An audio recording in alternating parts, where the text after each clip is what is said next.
Yeah, can you hear me okay at this level? Is this Good. okay? Yeah. Yeah? Hmm. Hmm. So we're in the territory of the precepts. Hmm? Um, so important.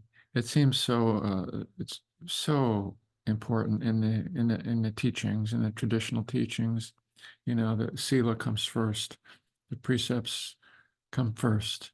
Uh, they're always brought forth at the beginning of a retreat, etc. But they're very much in the teachings. The precepts come first, and yet, but still surprising when I think about this, that when these teachings first came over, mostly in like the 70s, uh, there was very little interest in certain aspects of the practice. Yeah. And one of those areas was in the precepts, which is astounding, really, to think about now, since it's so clear. It's so clear that it's fundamental in the practice, that it's the starting point. It's to take a closer look to all of our behavior, thought, and action behavior. And yet,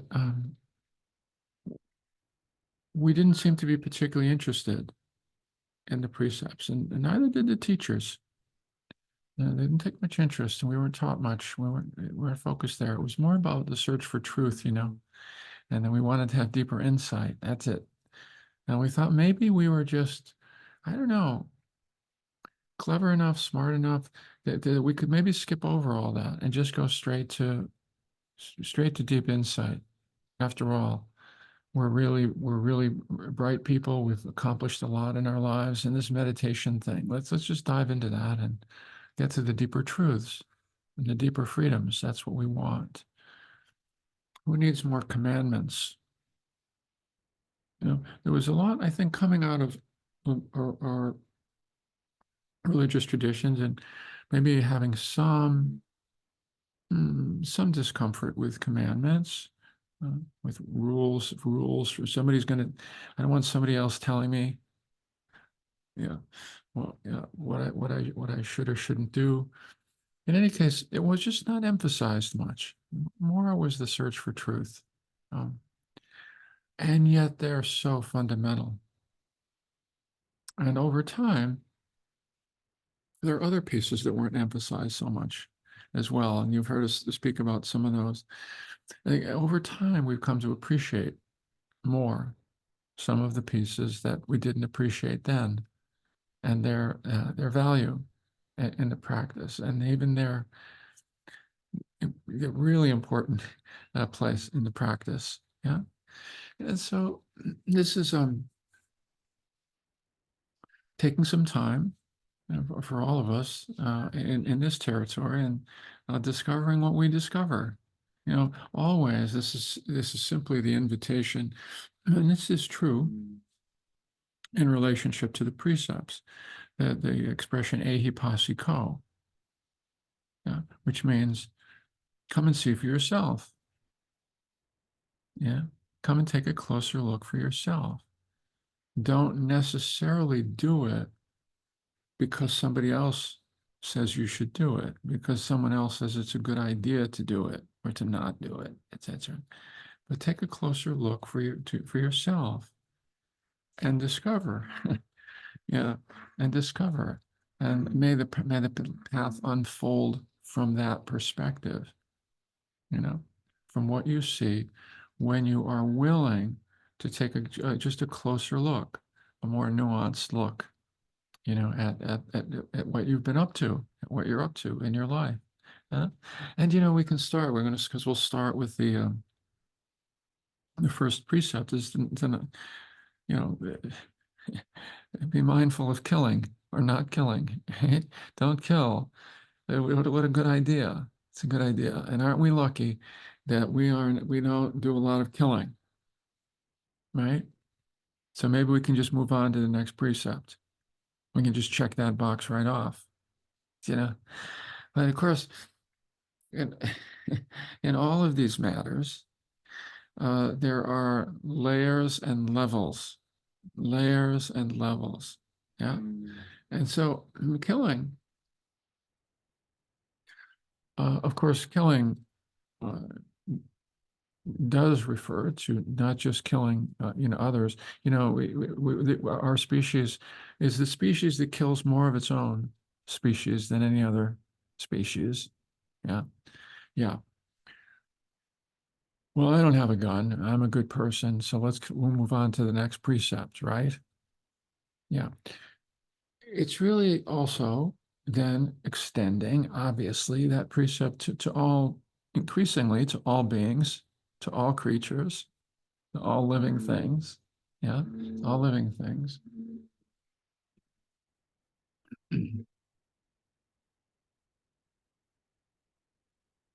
The place where the precept, in terms of living things, really comes into play for most of us, right, is with insects from time to time. Yeah, yeah.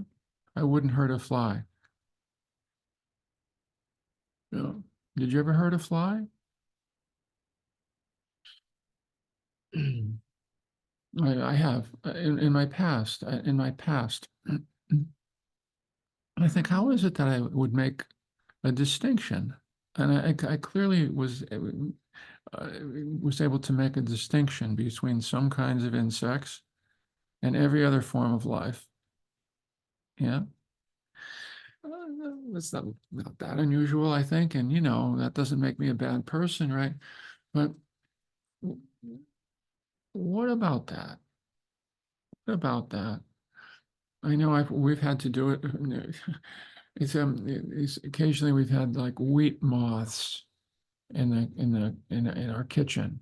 Wheat moths. Oh, they expand. They reproduce so quickly. And we've had walked into the house at times and took 100 of wheat moths, 100 wheat moths. So painful. And now I remember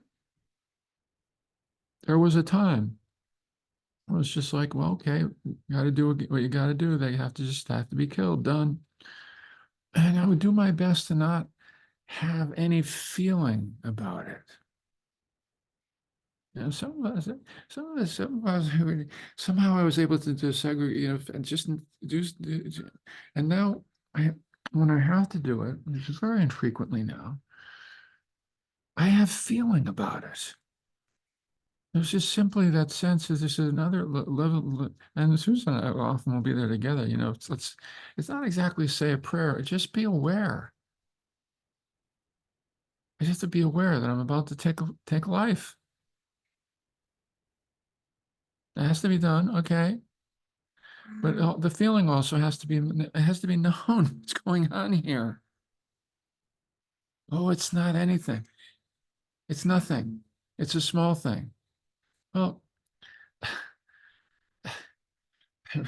yeah, yeah, sure. And it's life there in that form. Yeah. So it's bringing so much of all of these processes is bringing more of that sensitivity, more of that. I used to go fishing a lot when I was a kid with my dad, right? It's a beautiful, beautiful bonding experience with my father. Yeah. I mean, and I have very powerful and precious memories of that time when we would go down to the lake early in the morning, with a flashlight and get in the rowboat and row out to this really special spot where he used to fish with his father. So it was a multi-generational thing. And he knew just that spot and just that same lake where the fish would hang out. And first learned meditation there too. We would sometimes sit in that boat for 2 hours, 2 to 3 hours, with hardly speaking a word. And at age 6 and age 7, I learned to be still and quiet and with my own thoughts without sharing anything, without it coming into speech. That was beautiful. And it was a beautiful sharing the energetic with my father. And we had to kill fish. as part of that ritual, right? And we had to kill bait that you would put on a hook.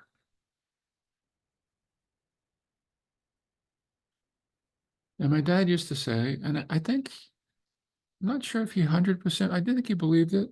I think he believed it. I think this was passed down. Well,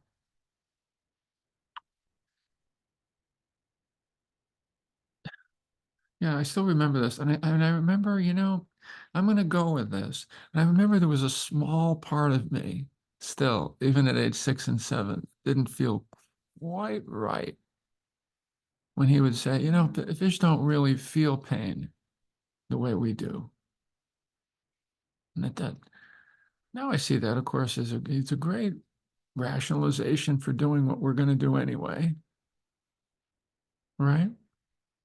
Little, no big deal, right? Yeah, the things that aren't big deals, yeah, somewhere along the way. And, um, right? It was a beautiful ritual. There was a lot of love in that ritual. There was a lot of bonding in that ritual. And some creature had to die. And it wasn't for food. It was for sport. It was for our connect. It was our ritual. And often, most often, almost always, we threw the fish got thrown back as well. But then there was the sense of wait a minute, okay, we're not killing the fish. That became that. All the fish are going back. We're not killing the fish. So it's okay, right? Like that, when there's that fight on the line, it's not that they're what, fighting for their lives.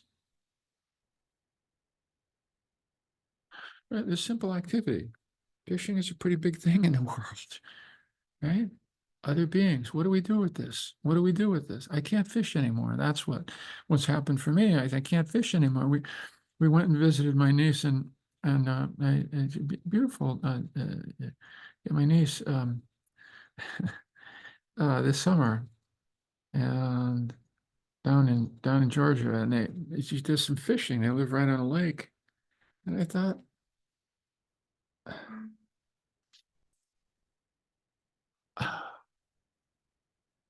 it could have been a bonding with my niece, right? What could be wrong? Yeah. See, we're all different, and this is the thing. I'm not going to. There's no rules here. You're not going to get any. There's not going to be any morality coming forward here from us around it. But I just couldn't do it. I thought I could. I thought, okay, come on. I mean, there's an important cause, this important bonding thing. I don't get to see my niece very often. I don't want her. What am I going to do here? I could not put the worm on the hook, you know? Yeah. This is the living being here, squirming in my hand. Yeah. So the suggestion here is just this. How are we doing with all that? Where are we at with all that? What's it like? Can we stop and just feel into it a little bit when it's about to happen?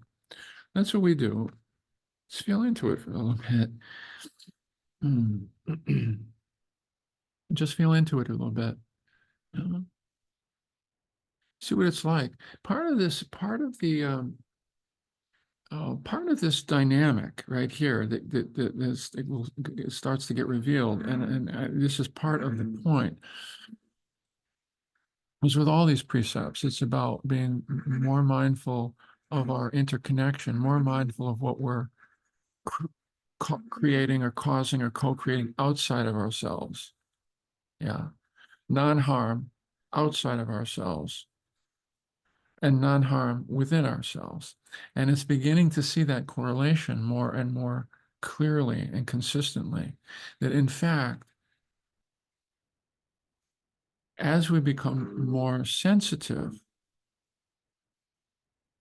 I can't hurt someone or something outside of myself without it having an impact inside of myself. I used to think I could separate those two things and get away with some things, as it were. Be a little bit more unkind from time to time. The next piece, and we'll be getting more into this. We have some time with this one. We have some with all of them. Is it was the other levels of killing. Okay, let's get beneath that. It's not just about killing, it's about harming in all of its forms, in all of its forms. Where are where is harm still coming out of us from time to time? Okay, we're not actually killing much anymore, but there are more subtle versions of that. There are more subtle versions of being irritated and striking out a little bit from that irritation. Not greatly. We're probably not hitting other people either. Right? We don't have to look far to see what's going on in the world in terms of the savagery. Some of the, what, okay, oh, good, we don't do that.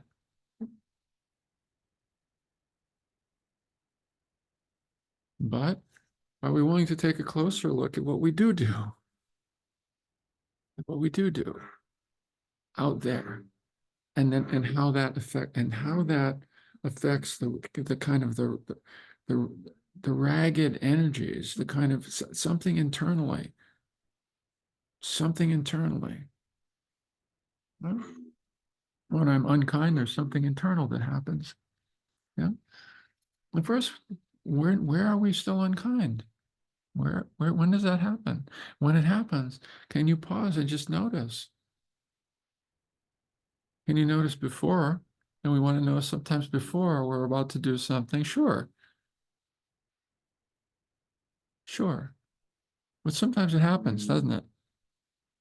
Yeah. Can we then pause and go, huh? That's the hard one, because we'd rather not feel the impact in here of what of that. I love this quote by St. Augustine. I'll share this.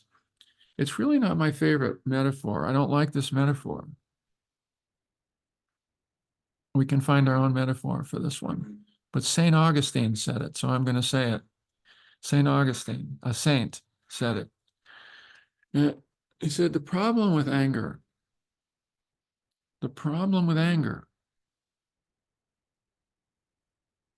is it's like passing a knife through yourself before you stab the other.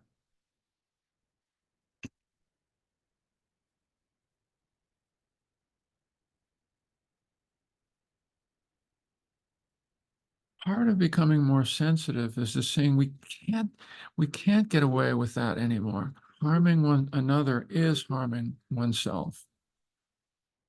They are always connected. They are always connected. That's what we want to start to take a closer look at. Is that so? How is that? What is that like? What is it like when I speak unkindly to someone after I've been on the phone with 10 robo messages after the other, and I'm so frustrated that finally after 10 or 12 or 15 minutes I get a human person on the line, and I start to be irritated with that person. Did that ever happen to you? Just a little bit? We don't want to talk about these things. There's these little moments, these little, of course I was irritated. Sure. Yeah, like you don't have to explain to me why. I get it. We get irritated, but what is it like? What was that like? How is that? There's another being over there. Oh, it's easier because we don't have to see that being, right? This is a being, that's their job all day long, to deal with energy like this.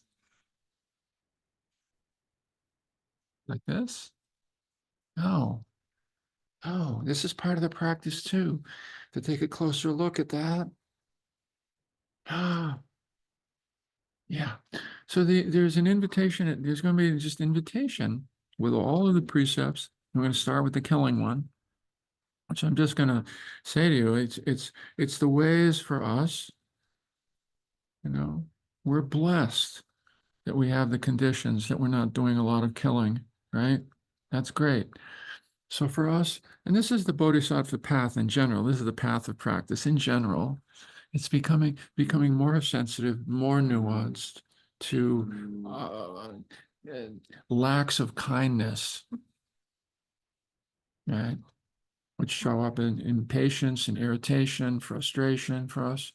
It can show up, it can show up with, you know, it shows up with Susan sometimes, you know? How could I possibly, yeah,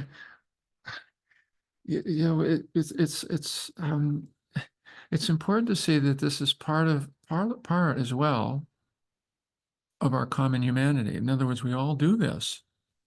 We're all not perfected in this way. We're not at the point of infinite patience, of complete equanimity, of complete balance, of complete harmony with all beings and with ourselves, right? We're on the path. We're baby bodhisattvas, we're on the path. And as such, we miss this and we miss that. And we continue to be not so kind to ourselves, not so kind to the other. There are moments of that. There are moments when that happens. And these are moments that we want to turn toward a bit.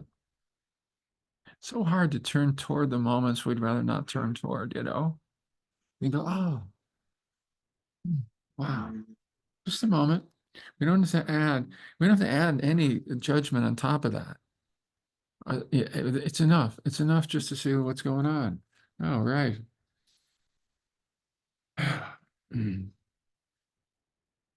Just taking a moment to see what's like, what the effect is, cause and effect. It's cause and effect, cause and effect. Yeah, yeah. So taking it to that next level, if externally first, we start with externally first, out here in your life, in your world, with others, with other beings, etc. Where are the rough edges? We'll say the rough edges, the rough impatient edges. Often it shows up in impatience with us, right? Where's the impatience? Where's the irritability? How is it when it comes out? And then what's it like inside when it comes out? What how is that? Just notice that, you know? This is the Buddhist teaching said the way dukkha, the way we begin to let go uh, is first we have to see dukkha in our own experience. We have to see those ripples. We have to see what we've been doing. We have to see it more clearly before we can go, oh, that doesn't feel good. That's why.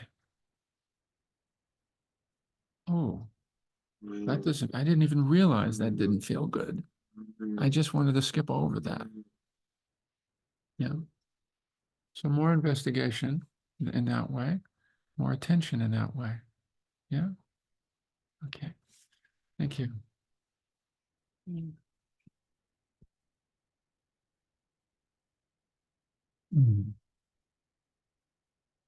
So let's open up the body a little.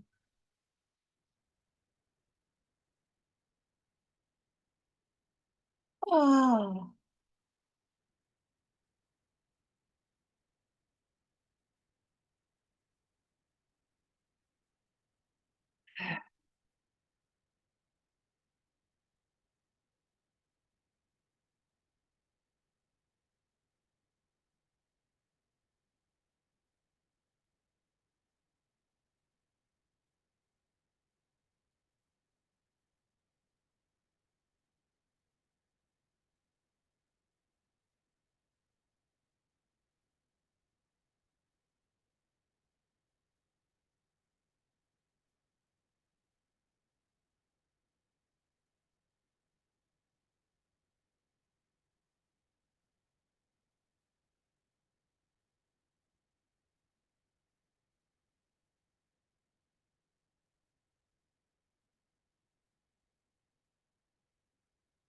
Mm.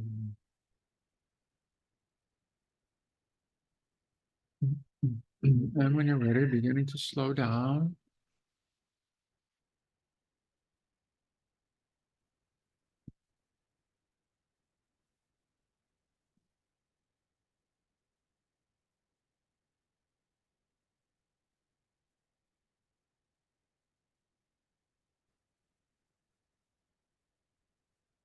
Lightly closing the eyes.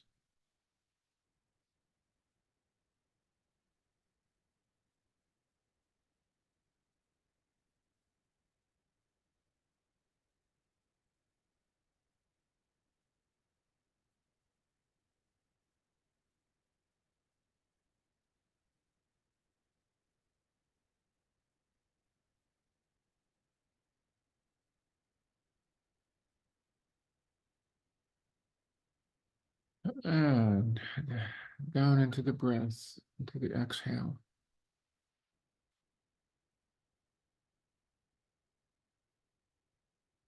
And with the intention to settle.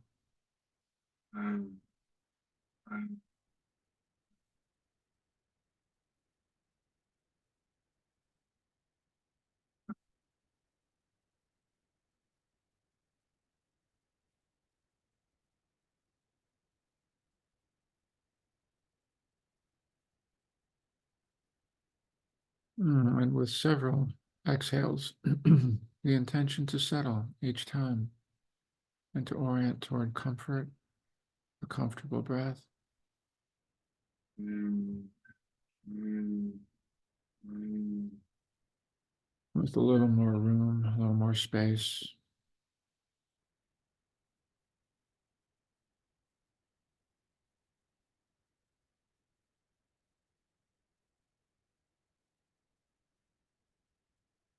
And a little more ease, maybe extending the exhale just a little bit more. Mm.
And the frog is saying, come back, be here now, be here now.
Softening.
Thanks, everybody.